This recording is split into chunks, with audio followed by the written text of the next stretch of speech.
What is up, everybody? Welcome back. We're going to get right into the intro here and then talk about the episode. See you soon. Welcome to the Saving 22 podcast, a podcast for veterans. I'm your host, Trevor Blazik. Let's get into the episode. What is up? So, we'll talk a little bit about indoctrination too. Maybe I'll save that for a whole nother episode tomorrow.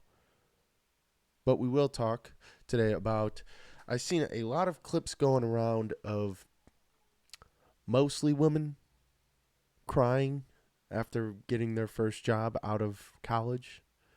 And then there was a fella who was a cop saying he can't afford anything. But there's a big, large depression epidemic. That's why I started the podcast. It was mostly for veterans, but slowly realizing everybody is a part of this epidemic, I figured I'd start covering everything. So, recently seen a video. I wish I could pull it up. I don't know the rules. I don't think I can actually pull it up.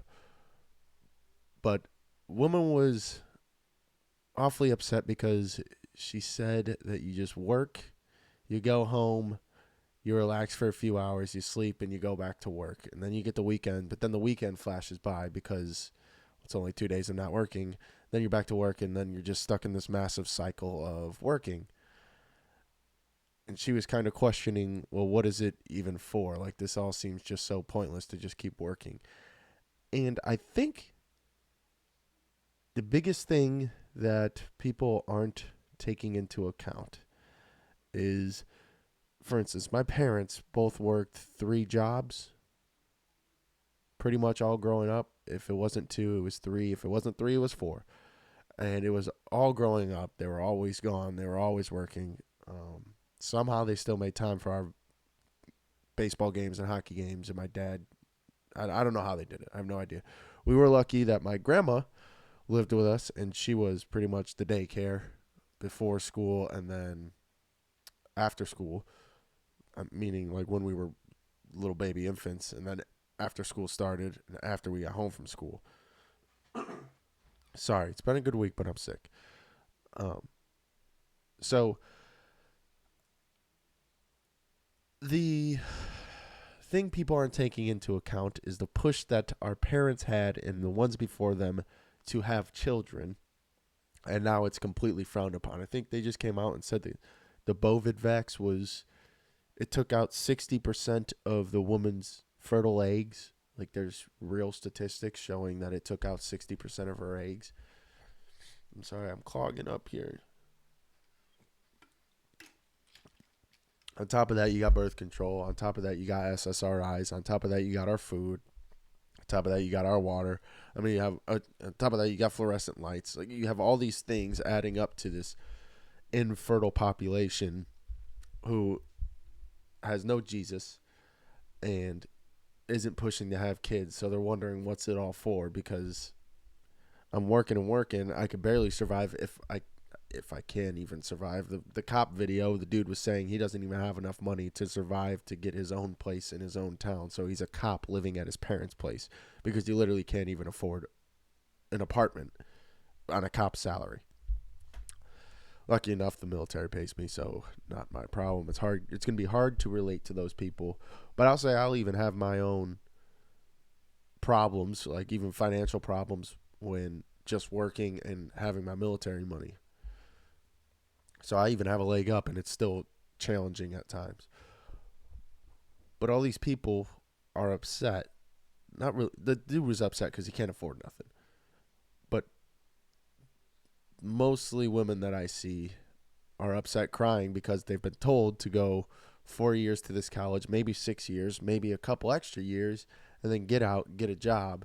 Then they realize the job isn't fulfilling, or, hey, there are no jobs. You apply to, before I got my job, I applied to at least 1,000 jobs.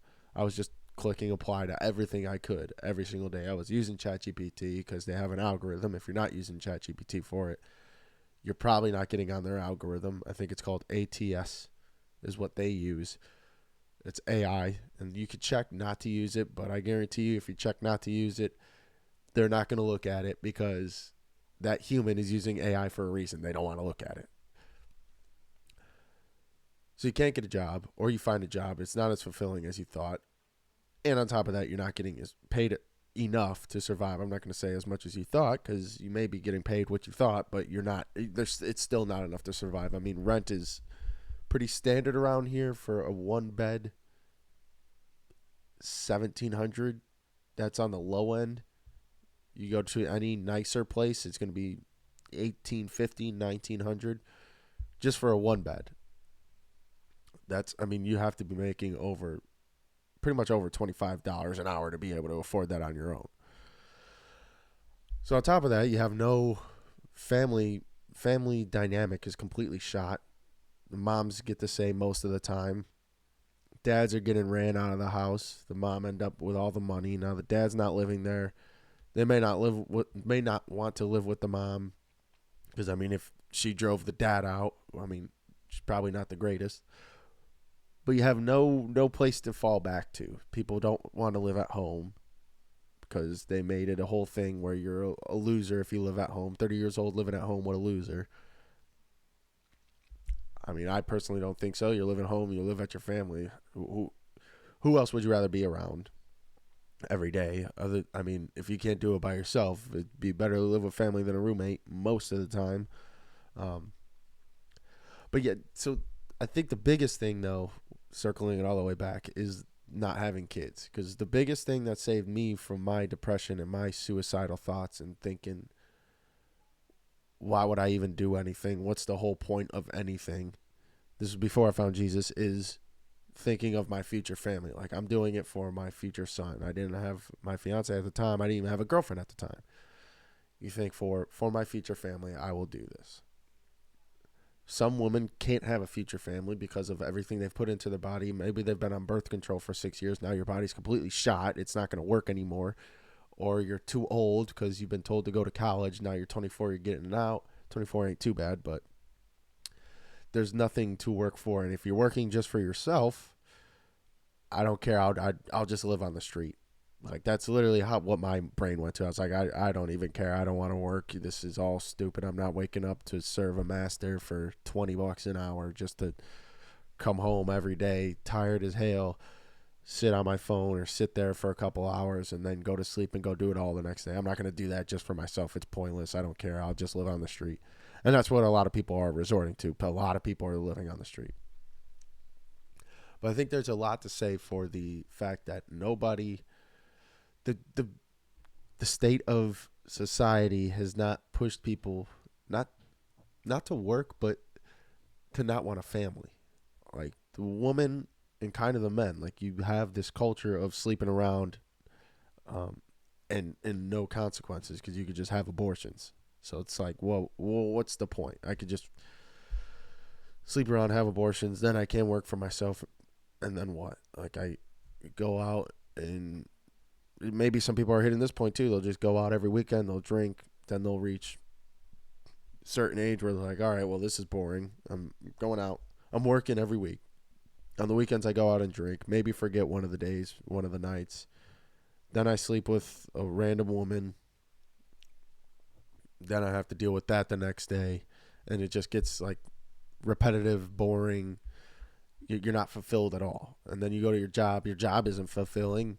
You just got a degree to find a job, and it's not even worth it, because we were told all growing up to get our degrees, and now there's a whole epidemic of people who have a bunch of degrees which are completely deflated because we've imported millions and millions and millions and millions of foreigners to come in, take these degrees. I just seen a video. There's random colleges in, I think it was Michigan, that like used to be old laundromats, and these Indian people are going and getting their degrees there. Like, hundreds of millions of Indians are getting student visas to these ex-laundromat colleges and getting degrees, completely deflating ours, then going to get a job.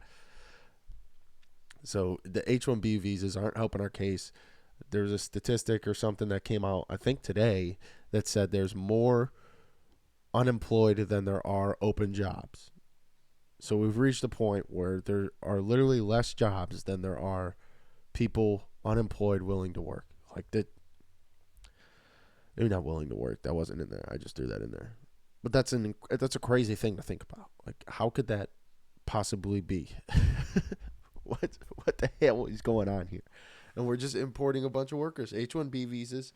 I don't know. I wonder how many there actually are.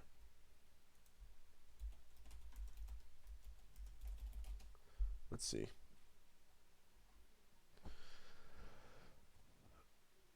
Annual cap of 85 a year. 85,000 a year.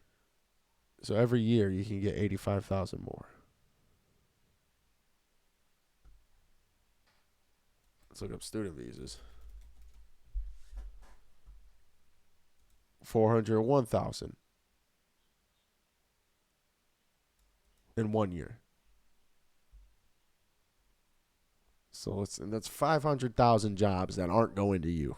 Like that's just straight up, because you think they're getting their student visa, coming here to study, and then going back to communist China after being here? No. Or going back to India after being here? No. No one's leaving America once they get here. They're going to find a way to stay here. And when a student visa, I've never heard of anyone getting tossed out, deported when their student visa, like that doesn't show up on the news. They don't get tossed out when their student visa runs out. Like they just, I don't know, they probably just get another apartment and hang out, find a job. Now you got a work visa. If they can find a job. But that's another thing. They find a job and they're willing to take a lot less money than we are, because they'll scrape by just to stay here, because it's better than going back to India, China, Vietnam, anything. It's better. America is the best. That's why everybody wants to come here. So I don't know. I just wanted to hop on, talk about that for a couple minutes.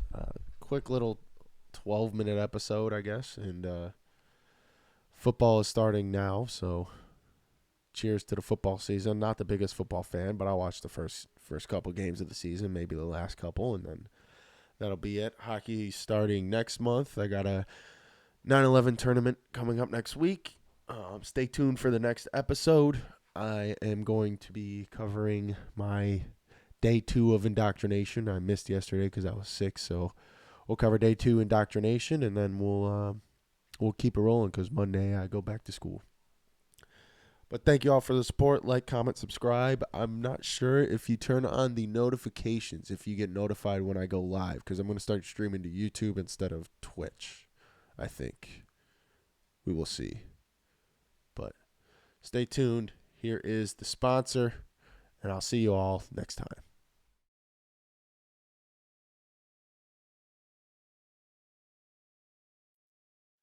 This episode is sponsored by Honor Guard Coffee. Steven, the owner, came on our show. The link will be down below. He's an incredible man. He was a Marine vet, faced a fair bit of suicide ideation himself, so he decided to start a coffee company to help with that. His whole mission is to pair every veteran in need with a service animal, so 25% of the profits are donated to doing so.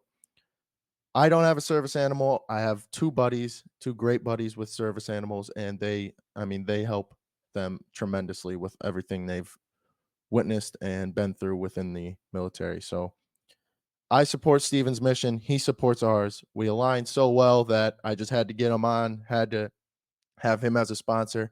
Each different coffee bean is a different service animal that actually served. So I think that's just a pretty neat thing to be doing.